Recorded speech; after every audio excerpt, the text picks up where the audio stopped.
All right, let's get after it. Here we go.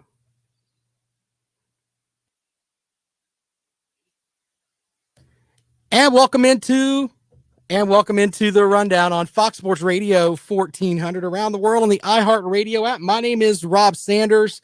A lot of stuff planned to talk about today. We're going to talk some football later on. The Philadelphia Eagles basically got a bucket of baseballs for their starting quarterback. Speaking of baseball season actually starts tomorrow in the college ranks. Proud to bring back into the program Joe Healy from Baseball America. Joe, what's going on, my friend? How are you, sir? Hey, I'm doing well. College baseball starts tomorrow, so I'm doing better than I have been in a while. Although, between the ice storms that we've had all over the country, it seems like last few days, it probably didn't feel a lot like baseball out there, but we're going to give it a go anyway.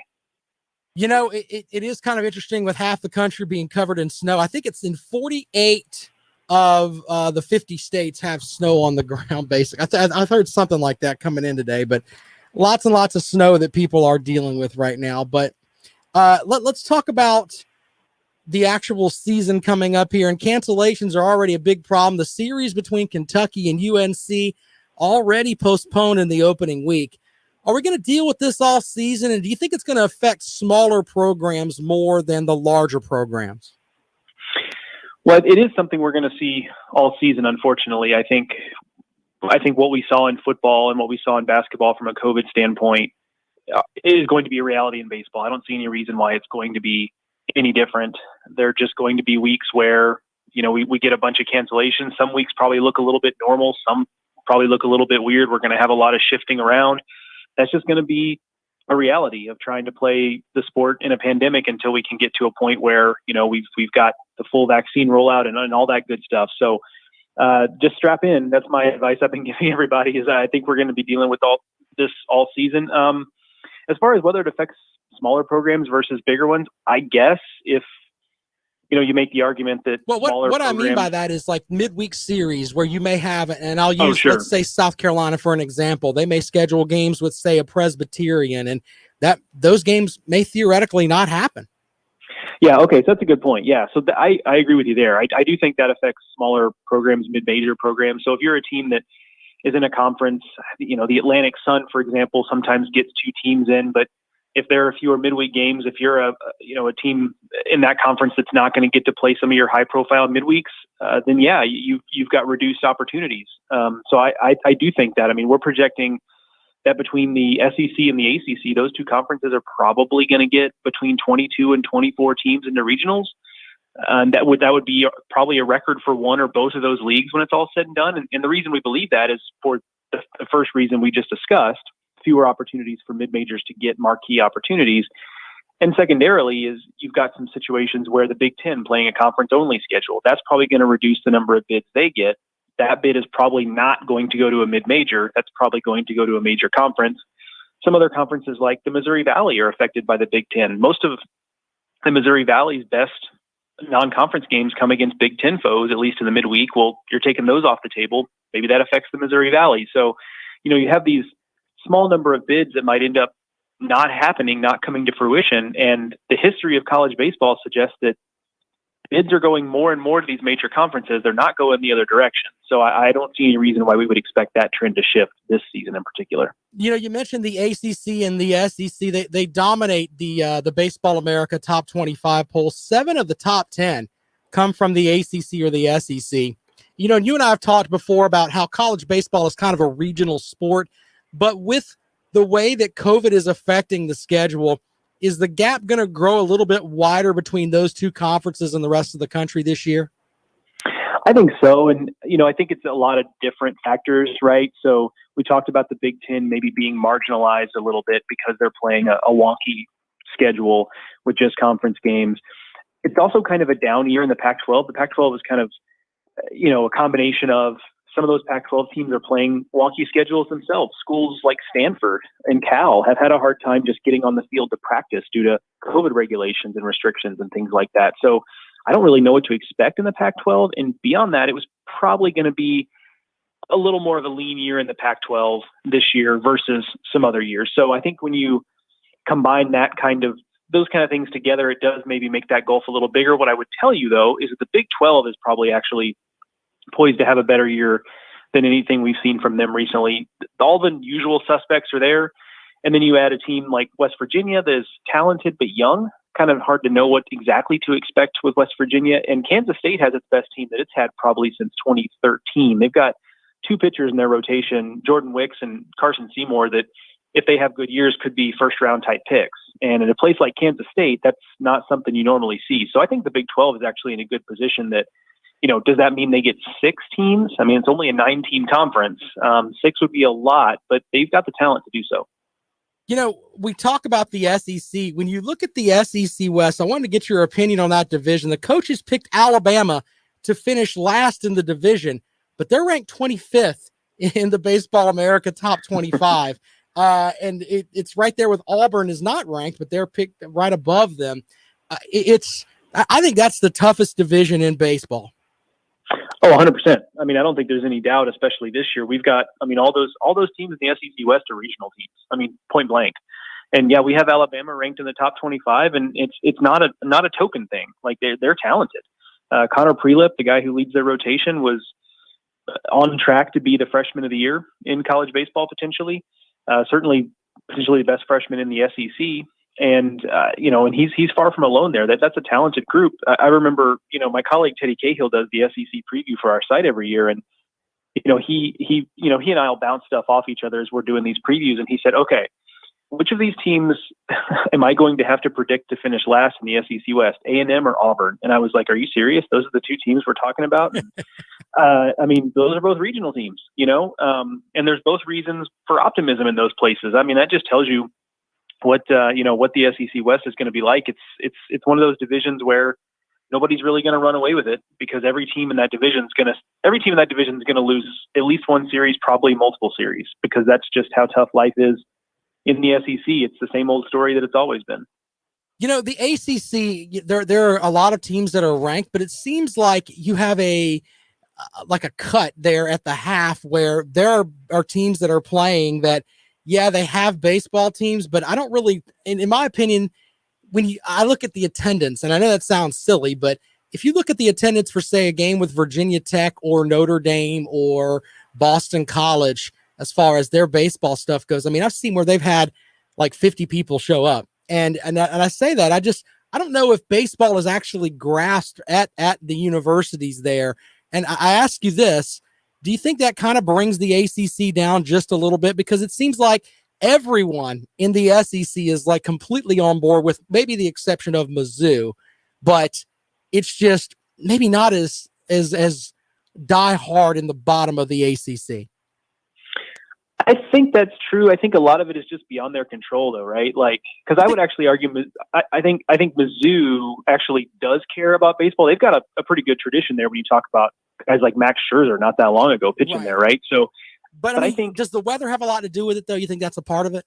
Yeah, because think about it this way. So if you're Boston College, and look, Boston College is a team, talking about teams that have more talent than they ever have. They've got 3 guys. They've got an outfielder, Sal Frelick, an infielder, and Cody Morissette, and a pitcher in Mason Pelio, who 2 of those 3 might go in the first round. All 3 might go in the first round. They're certainly all going to go in the first 2 rounds. It's the most talented team they've had in a long, long time. But here's the reality.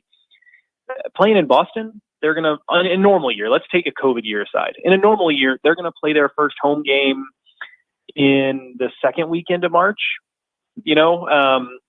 and by that point, your season's getting close to 33%, 50% over. It's just hard to build a lot of momentum for baseball programs when you can't have the excitement of opening day. I think about the excitement for opening day all around the country, and all of the SEC teams, with the exception of Mizzou and sometimes Kentucky, I guess, the SEC opens up at home, and they draw, in a normal year again, they draw big crowds, and it's this celebration of college baseball, and they really get to build that momentum from day one and during the season. And if you're Boston College, last year they had a pretty talented team, but when the season stopped, they were 6-9.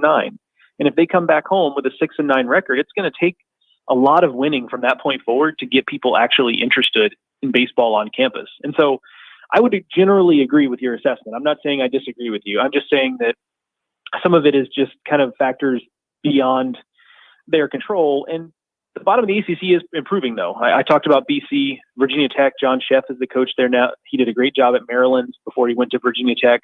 Virginia Tech and Boston College also both have new facilities. That's obviously a very big deal. So the bottom of the ACC is getting a little better, but I will generally agree with your assessment that the bottom of the ACC is a little bit weaker than it is in the SEC, clearly. All right, so let's talk a little bit about the Gamecocks here in Columbia. You know, Coach Kingston used different ways, junior college, et cetera, to basically build what they're projecting to be a pretty good pitching staff here. Is this the year they finally put it back together and the Gamecocks get back into the upper half of the SEC? I think so. I think we think so at BA. We have them ranked 18th, and honestly, 18th feels a little conservative. I mean, the talent on this team could be a top 10 team.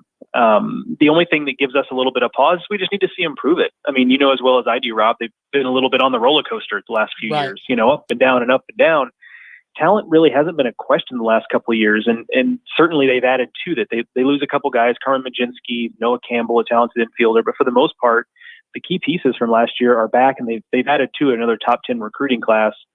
Now we just need to see them do it, because even last year they got off to a good start, but it's still a team that lost a series to Northwestern. It was probably a 10th place team in the Big Ten, and they lost the Clemson series, and there's really no shame in losing the Clemson series. That's obviously a talented team, but those were series that for a team that was looking to break out, you would have expected them to win. And so they do still have a lot to prove, but man, the talent is just overflowing there at South Carolina. They've got more talented players than they can put on the field. And you alluded to the pitching staff, and that's kind of where it starts when you start talking about Thomas Farr and Brandon Jordan at the front of the rotation, two guys that could be two of the better arms in the SEC. Julian Bosnick, Coach Kingston has spoken really highly about in the preseason, so I expect him to have a big year. And then the recruiting class they just brought in, I think, really bolstered the bullpen. When you guys like Jackson Phipps, Will Sanders, Magdiel Cotto, those are three arms I think are going to be moved to pretty prominent roles in the bullpen right away, and that really kind of helps the depth there. So, like I said, we're kind of, I feel almost that they were a little bit low on the Gamecocks, but we just kind of feel like we're going to wait and see a little bit before we get too carried away. But the talent is there for this team to be an Omaha team again. There's no doubt about that. All right, let's shift to the upstate. Clemson not ranked in the Baseball America top 25. I've got two questions for you about this Clemson team. When I was putting this together last night, Coach Monty Lee is not starting Matt Clark, who in 2019 was a third-team All-ACC selection. Did that kind of raise your eyebrows a little bit and thinking, all right, maybe he's just more happy with the youngsters that are out there instead of going with the redshirt junior?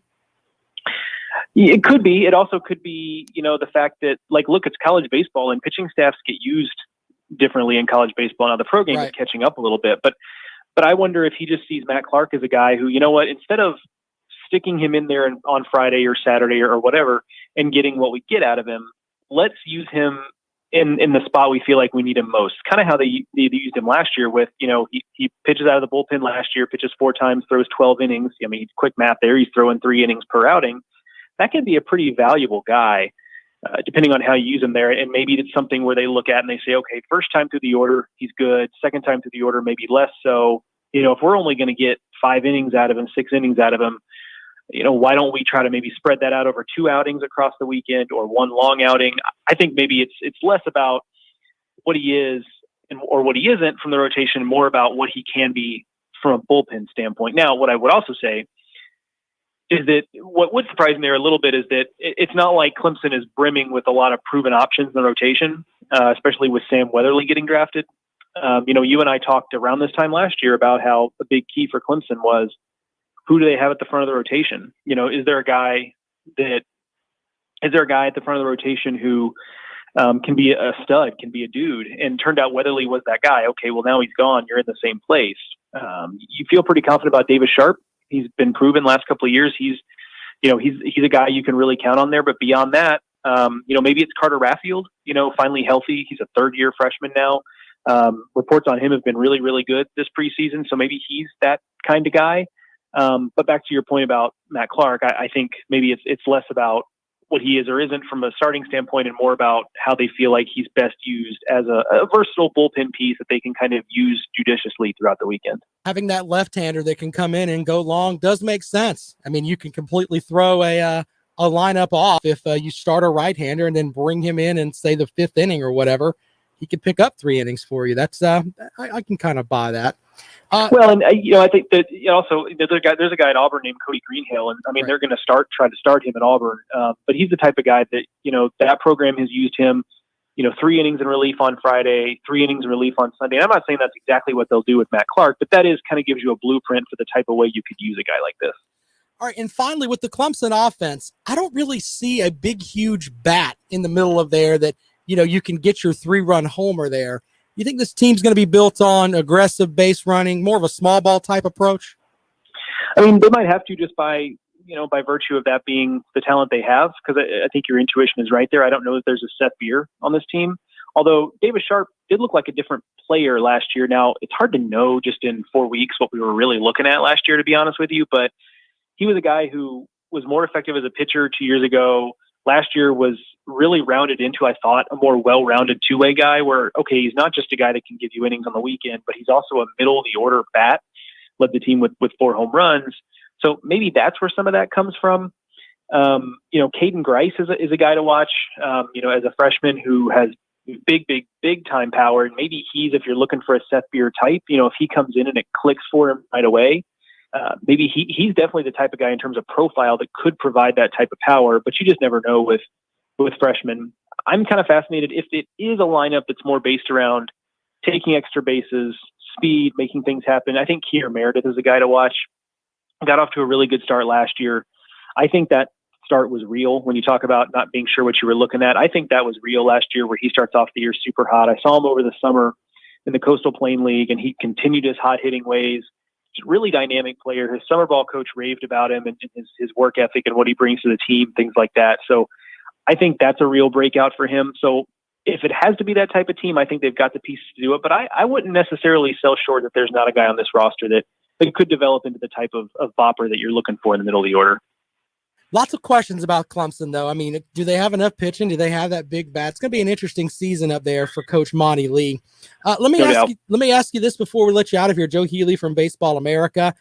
What series should we be following this weekend? The series that you're going to, I don't know if you're going to be able to travel much or if you're just holed up in your house, but what do you recommend for folks to try to pick up this weekend and watch?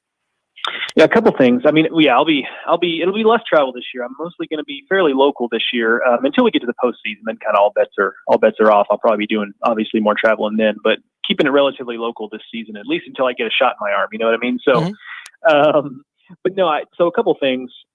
Florida, Miami, number 1, Florida, number 11, Miami. Not just a good series because it's a rivalry series, not just because both teams are talented. Miami is going to throw a rotation of 2 freshmen. 2 out of 3 pitchers are going to be freshmen, highly touted recruits. How they deal with the number 1 Gators is going to be really, really fascinating. So that series is one to watch. There's also the tournament happening in Arlington at the Rangers' new ballpark. It is absolutely loaded. All 6 teams are ranked in the top 14 of our current top 25. Now, there are some questions about that tournament. I'm sure you've been keeping up with what's been going on in Texas with water situation and power outages, and that is still ongoing. They've moved that tournament back a day because the teams are also maybe going to have a little trouble getting there because of weather. So that is kind of still in a holding pattern on exactly what that looks like. But if they get that tournament off anything like they expect it to, that one's definitely going to be one to watch. But I think we're going to learn a lot about those 6 teams by the time the weekend's over.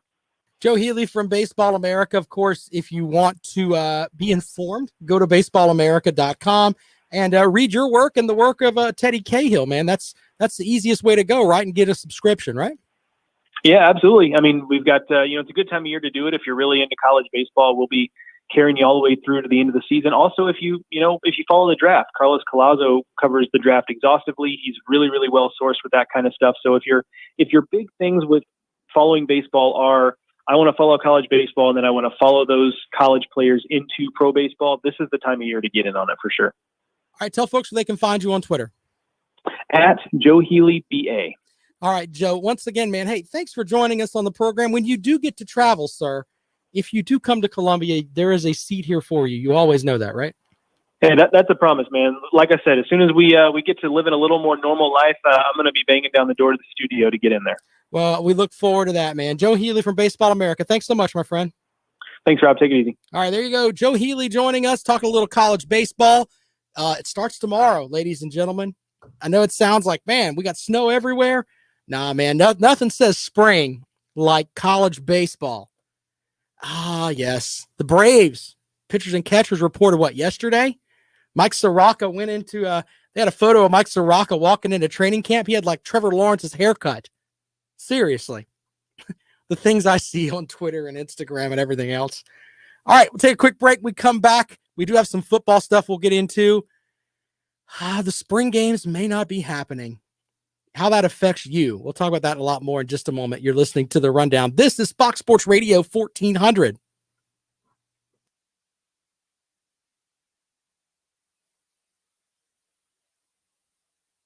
Appreciate you guys over there. Thanks for trying to troll me there, Alan. You silly man.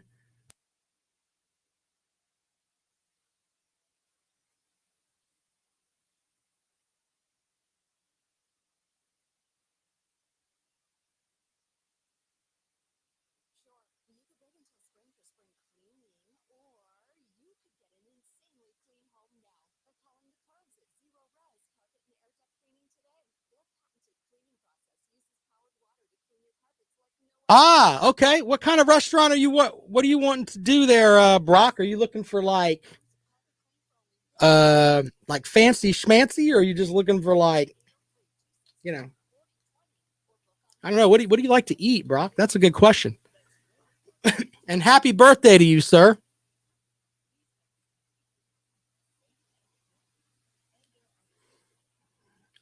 I don't know what you like to eat, but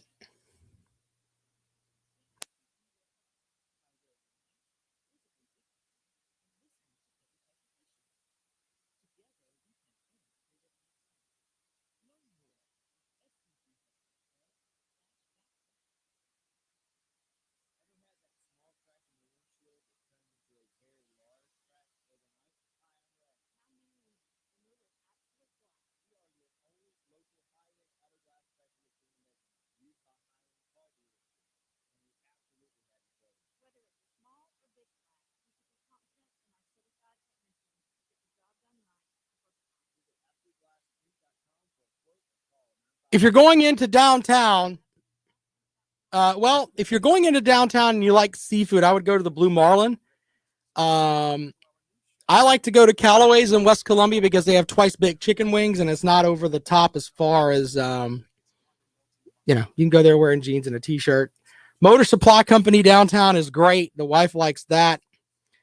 You can go to Ruth's Chris. Liberty Tap Room is pretty good too. If you want to spend the night downtown, that's not necessarily that bad. You can definitely try that.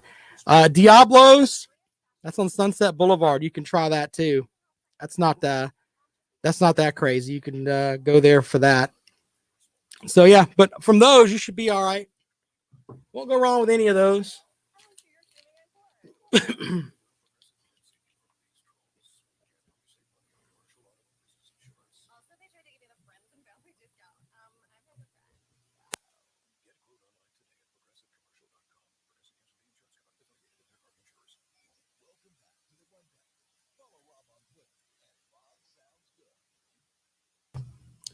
Welcome back to the Rundown on Fox Sports Radio 1400 around the world on the iHeartRadio app. Love it when people listen on the app and they can they'll tweet at me later on at Rob Sounds Good. Appreciate that. Blog page is up at foxsportsradio1400.com. Plenty of information there for you. You can go and look there. Now, I've got something that has happened here lately that may end up messing you up. What I mean by that, as far as your program for football, if you're in the SEC, there's talk they're canceling a lot of the spring games. Now, if all of that happens, you could say spring games don't matter. Okay. But the reality is they kind of do. It gives the team the opportunity to work up and almost simulate a game. It's not completely a game. I get that. Not completely a game at all, but it's still interesting to get out there and see what you've got as far as players go and see what they can do. A perfect example of this, I remember the spring game for Trevor Lawrence's freshman year where he went out there and he's basically squaring off with Kelly Bryant to be the quarterback for the Clemson Tigers. And you can make the argument that he won that starting position, even though he didn't that day. He was a better quarterback on the field, without question. So heading into this season for the SEC, you have 4 teams, in my opinion, from my research here, that have their starting quarterback and the same coach coming back. So 4 out of the 14 teams in the conference are going to have either a new quarterback or a new coach. So wrap your head around that for a second. Teams like South Carolina, who will probably go with Doty at quarterback. That's kind of the way the leaves are turning here. But you have Shane Beamer, a new offensive coordinator, getting him out on the field and seeing, hey, this is what happens when you step out on Williams-Brice Stadium's turf over there, grass, whatever it is you want to call it. Losing these spring games is a big, big deal. And I'm not on the side of that. You have to do whatever you think is in the best interest of the players. I get that. And I don't want you to think I'm sitting here and rallying for bring on the spring games, bring on the spring games. No, it's nothing to do with that. It's just that you need to think about this come fall, because I think once fall gets here, my bold prediction, and I think I've had this out there before, I think we're going to be at about 75% capacity as far as stadiums and all of that, and as far as people being able to go. And it's going to feel more like a college football season. But when you go out and see your team, I don't know if they're going to be, you may not have all the questions answered that you normally get answered in a spring game. Now, coaches aren't going to tell you anything at a spring game. You can skip the press conferences with the majority of the coaches that are out there. It's going to be really simple. Yes, we played good, put in a lot of things, very proud of this team, very proud of that. It's the same dreck over and over and over again. But behind the scenes, they have the capability of looking at, well, this is what he did. This is what this group did. This guy moved up here. This guy moved up there. Now, here's the other end. If you don't have that spring game, you may end up with guys that didn't really have an opportunity to shine, or they think they don't have an opportunity to shine. And what does that end up happening? What ends up happening there? They end up going to the transfer portal. I think that's going to happen a lot this year. I think there's going to be teams across the country, once the spring season wraps up, that set of spring practice, yeah. As we think about that, and you don't have the ability to get out there and really show what you got.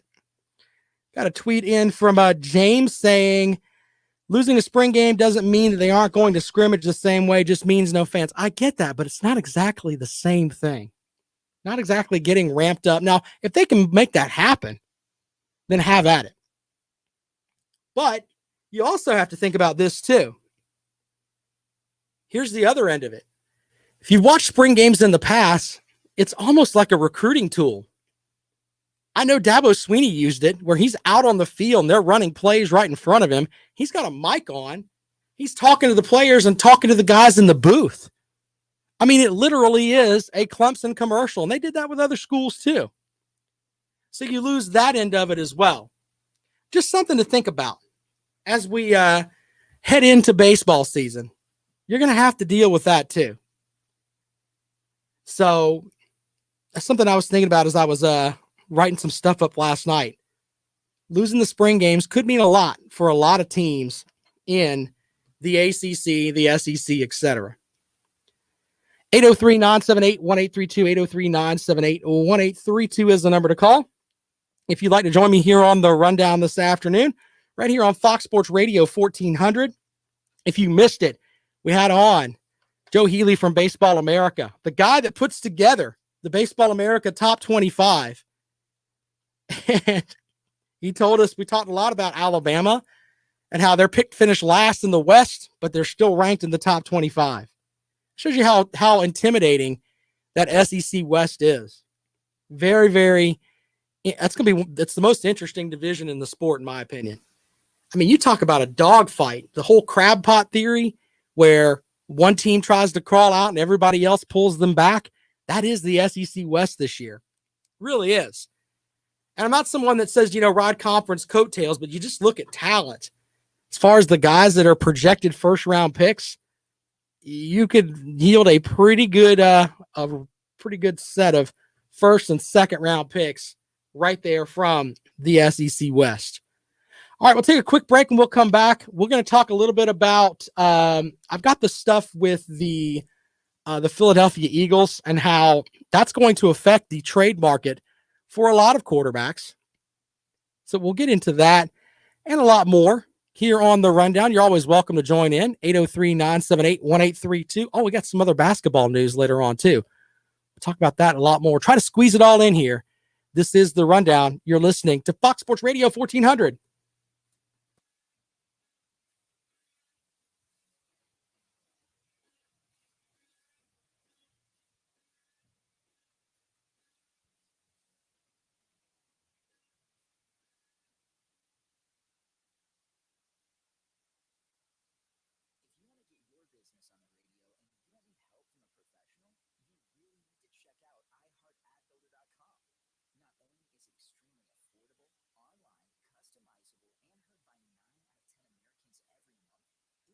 Y'all, I've been since football season's over, I've been doing the whole binge watching thing. And I got into Yellowstone. I didn't realize it was that good and how good Kevin Costner is in that. It's one of those weird series. If you get a chance to watch that, go and check it out.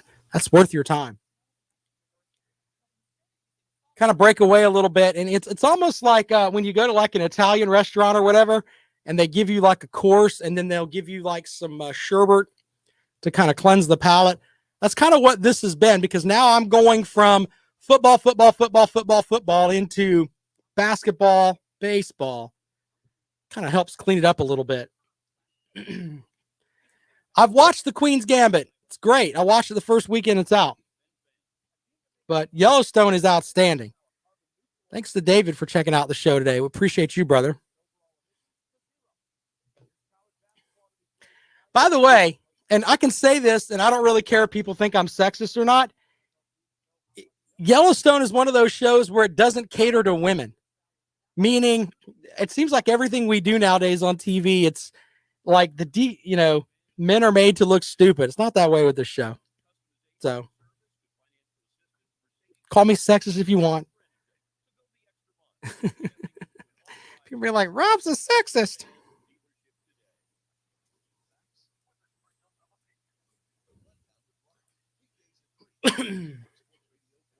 All right, here we go. Welcome back to the Rundown on Fox Sports Radio 1400 around the world on the iHeartRadio app. Earlier today, Joe Healy from Baseball America joined us. If you missed it, shame on you, but you can pick it up. I make it easy for you. Podcast will be up at 5 o'clock today. Yes, you can go and check it out.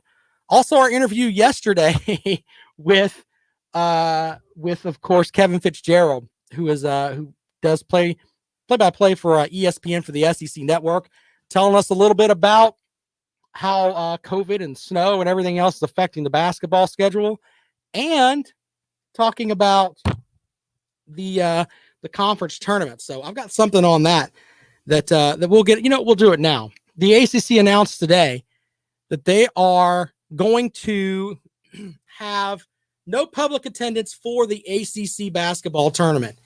And I've said this for a while, and I think I'm leading I hope I'm leading the charge with this, that I want the tournament, the NCAA tournament, to be the tournament that matters.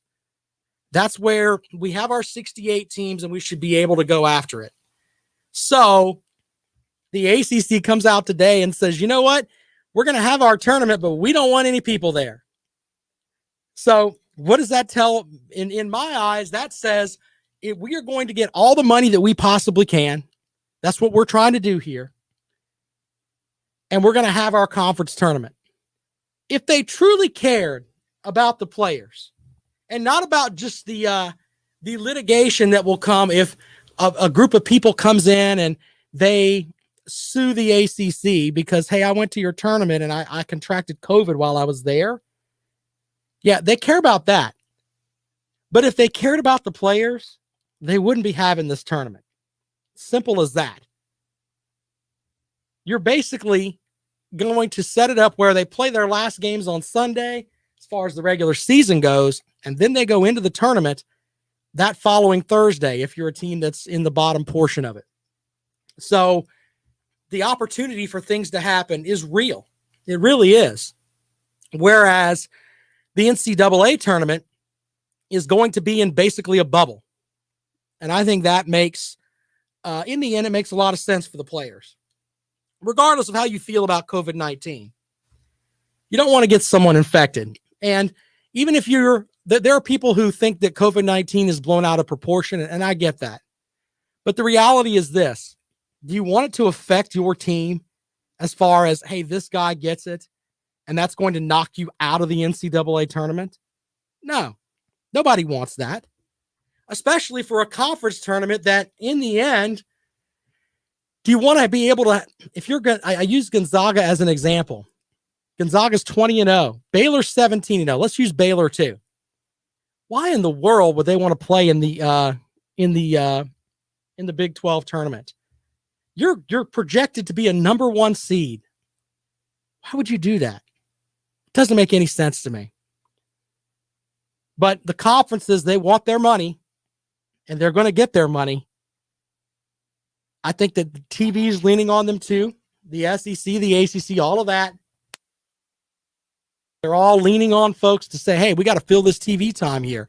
People want to see, the Sun Belt Championship with Coastal Carolina playing Louisiana Lafayette or whoever is in the top of that division. They want to see that. They like to have that like college hoops, just mega broadcast where basically from March 1st on until we have the Final Four in April, you can find good college basketball on pretty much every night with the NIT and everything else. They want that. That's why I laugh when I see things from, the NCAA is the worst when they run their ad saying, we care about the student athletes. That's what we do here at the NCAA. No, you don't. If you truly cared, you would relax rules as far as transfer rules and everything else on all of the programs, and except for you set it up where baseball and basketball and football, they can't do that. They truly don't care. I mean, that's just my opinion. And until they prove me wrong, they're making it look like a fact. 803-978-1832, 803-978-1832 is the number to call if you want to join me here on the rundown. Of course, you can follow me on Twitter. I'm at Rob Sounds Good as we get you set up for the rest of the week here. I just spilled my stuff all over the place here. I got to clean that up during the break. A little bit of realness there for you. I want to talk a little bit about the Philadelphia Eagles today.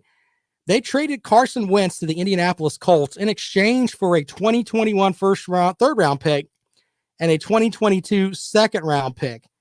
Now, they basically got nothing for a guy that you can make an argument. The last real season that he played before he tuned up his knee where he tore a bunch of ligaments, I think he was he was almost an MVP right before their Super Bowl year where they had to go to the backup who ended up taking them through the playoffs. But they pulled the plug on Carson Wentz and basically got nothing for him. And I know people are like, huh? Wow, what? He wasn't really good last year. With what they moved up for, people forget the picks they gave up to get this guy. They seem to just forget that. What a mess Philadelphia has become. 20 months ago, they were all in on this guy. It's just sad. Definitely sad. Jumping around a little bit, Tim Tebow announced his retirement from professional baseball basically a week after he agreed to go to the New York Mets spring training camp. Here's the interesting part about that. he issued the statement saying, hey, everything, I appreciate everything the Mets did. He hit 223, 107 runs scored, 48 doubles, 3 triples, 18 homers, 107 RBI, and 5 stolen bases over 287 games. When he got to the AAA level, though, last year, he hit 143. Hitting at the AAA level is not easy. It's really not. If you're a Mets fan, you appreciate this. You know why? Because he's not taking up a spot that another player could actually fill for you. Maybe a much younger player. People seem to forget Tim Tebow is 33 years old. He's kind of on the end of that. Generally, by the time you're 33, if you're still in AAA, you're kind of questioning life a little bit. So if you're a Mets fan, you kind of like that. But there are people that just love Tim Tebow. And I understand the fascination with him. Hey, this guy's done this guy's done that, and he's a great human being. But, in the end, when it comes down to it, he wasn't really helping the Mets. I think last season, though, what they were trying to do was they were thinking, you know what? It'll be great if at the end of the season when the Mets are 15 games back, why not bring Tim Tebow up for a cup of coffee? He doesn't hurt anything here. Let him have the manager set it up where he goes out and he gets at bats in late in games where the Mets are down or the Mets are up big. Those at bats don't matter. Maybe he turns around on one, cranks the ball, hits it out of the ballpark. What do the Mets get out of it? Well, the merchandise will be insane. People will be buying Tim Tebow Mets jerseys forever. If he comes in and gets the one big hit, even if he doesn't, still an interesting thing there for the Mets because they could have him there. The publicity would be insane for a team that's basically out of the playoffs. COVID took that from us. It did. So you didn't get your chance to have Tim Tebow doing his time there with the Mets. All right, quick break. When we come back, we'll wrap up this afternoon's edition of The Rundown here on Fox Sports Radio 1400. We'll talk a quick minute about the South Carolina basketball team, how they came up short last night, and are the wheels coming off for Frank Martin for this year's team. All that and a lot more in just a moment. You're listening to The Rundown on Fox Sports Radio 1400. I got to clean up where I spilled my drink. Hold on.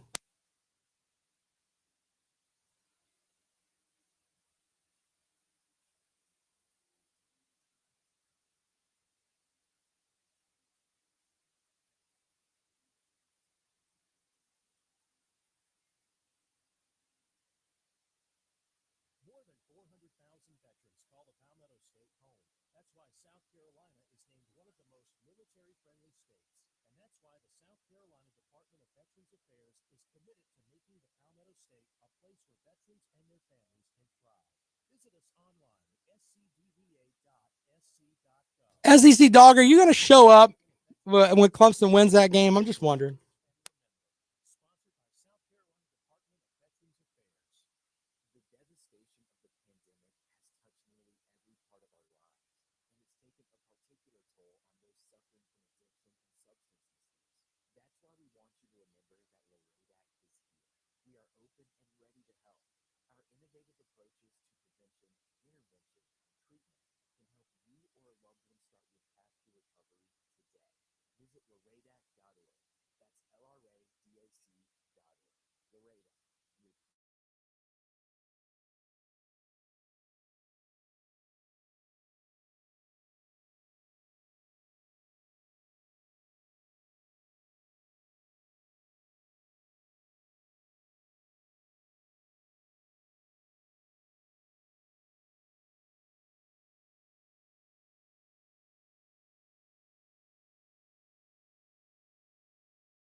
So the reason we didn't have a Rob and Kale show last night was Kale called me at like 8:00, and he'll give us the full rundown on that on Sunday. Apparently, and this is not a joke, he got his truck stuck in the mud. Got his truck stuck in the mud. Is that not the most Kale Hall thing ever?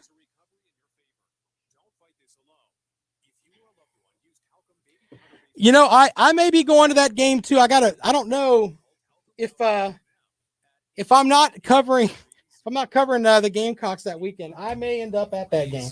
I don't know. We'll see. If I do, I'll buy you a beer there, SEC dog. See, I'm harmless.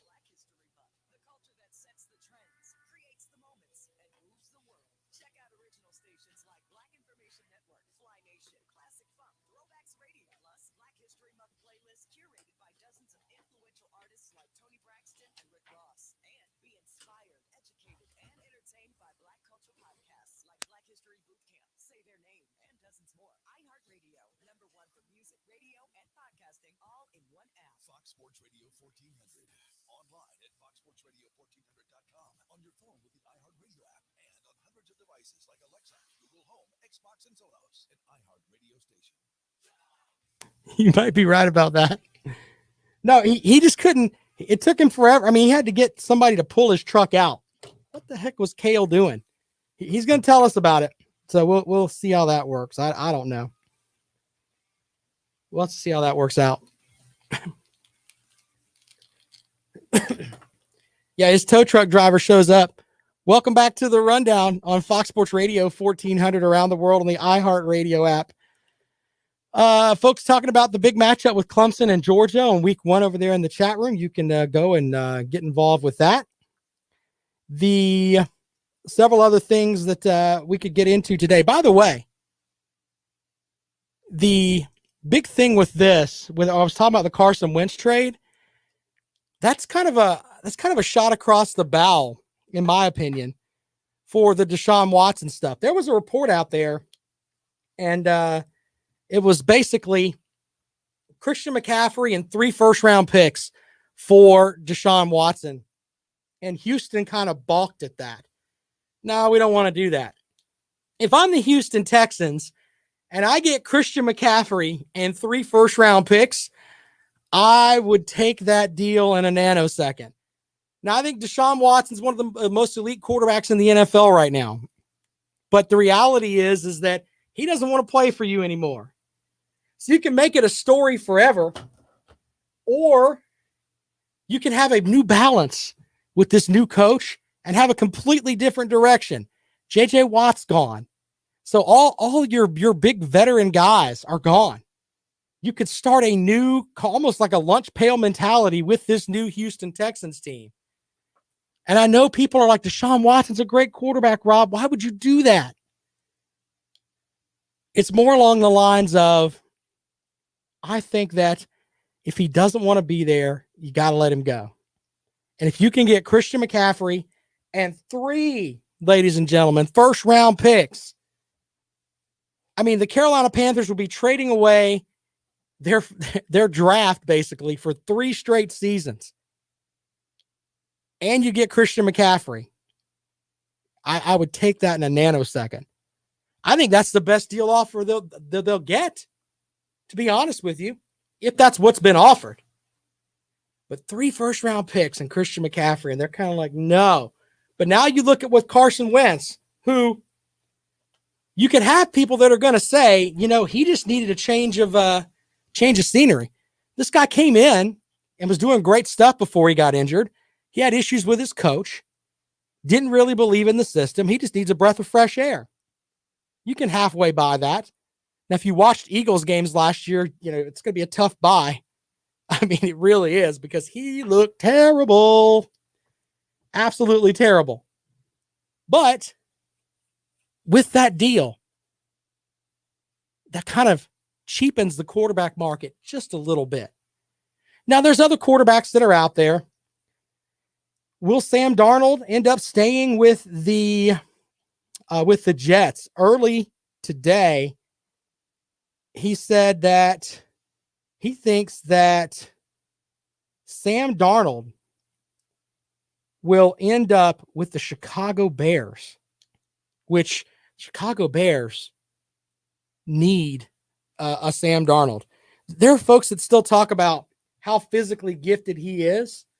And I don't know much about the staff at Chicago, but if you have somebody that can halfway whisper to a quarterback, he seems to have all the tools. Maybe he'd be the perfect fit there because Mitch Trubisky's not getting it done. David online says, sad things is a microcosm of how Houston has done business. Yeah. Well, the sad thing is that they're going to feel really, really crappy if they end up having to take something better or something less. I think you strike now. Iron's hot. You're getting a Pro Bowl type player in Christian McCaffrey and 3 first-round picks, which you can deal with other things later on with that. You could probably take some of those first-round picks and go and get Sam Darnold. You could probably do that. You can move some of those picks and probably get into the Zach Wilson sweepstakes, where people like him a lot. Some people think that there's one team that thinks that he's better than Trevor Lawrence as far as being a passer. I don't agree with them, but you can hitch your ride to that wagon. And then you've got a young quarterback. You've got Christian McCaffrey, who's proven he can do it in the NFL. And then you still got 2 first-round picks. If you're Houston, you don't take that. It's a level of dumb that I can't help you with. 803-978-1832, 803-978-1832 is the number to call if you'd like to join us here on the Rundown this afternoon.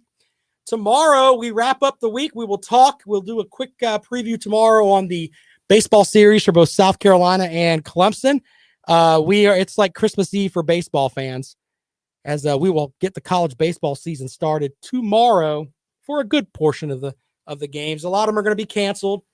I know the Kentucky North Carolina series is canceled. You got that Miami Florida State series, number 1 versus number 11.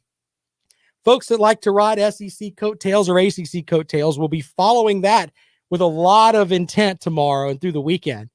And the SEC is the greatest, ever, and the ACC is the greatest ever, depending on who wins. I'll see plenty of that on my feed. You can also add your feed at Rob Sounds Good. Just send me some information there. Love the folks on Twitter. They're hilarious to say the least. All right, so looking forward to that tomorrow. We'll also, we forgot to talk about, I've got enough time here to do this. The basketball team last night for South Carolina went up to Tennessee, and they were shorthanded, ended up losing by 20. Coach Martin talked about they can't really deal when a team goes on a run. And I'm not saying that they've just fall flat. I just didn't think they had enough bodies last night. And you got to be thinking, is this team going to give up the rest of the year? I don't know. We shall see on that. By the way, you can win $1,000. We want to pay your bills. 12 chances today to win $1,000. Listen nationwide for the keyword to text and win instantly. Get the contest times now at foxsportsradio1400.com. Click the contest tab. They'll tell you when to call. Yeah, pretty simple. Pay your bills with Fox Sports Radio 1400.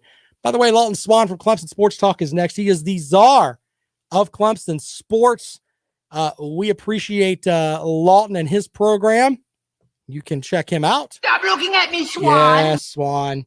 Swan coming up here. He'll talk about everything, not just Clemson stuff. Clemson's on the marquee, but that's not exactly what it's about. You want to be Lawton's friend. He's friends with everybody. One of those type guys. Follow him on Twitter. He's at Clemson Sports. His show is on today from 4 to 6 o'clock here. And doesn't matter if you're a Gamecock, Yellow Jacket, Bulldog, doesn't matter. Everyone is welcome at Clemson Sports Talk. So be sure to check him out as he gets set for his Thursday show. I will have the podcast for this show up at about 5 o'clock today. And I will respond to your stuff now on Twitter at Rob Sounds Good. Be sure to send me messages there as we get set for our Friday show. Going to be an interesting show tomorrow here on The Rundown. Thanks for listening today on Fox Sports Radio 1400.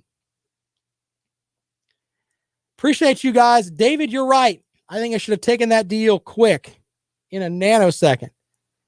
Appreciate you guys over there, man. We'll talk to you tomorrow.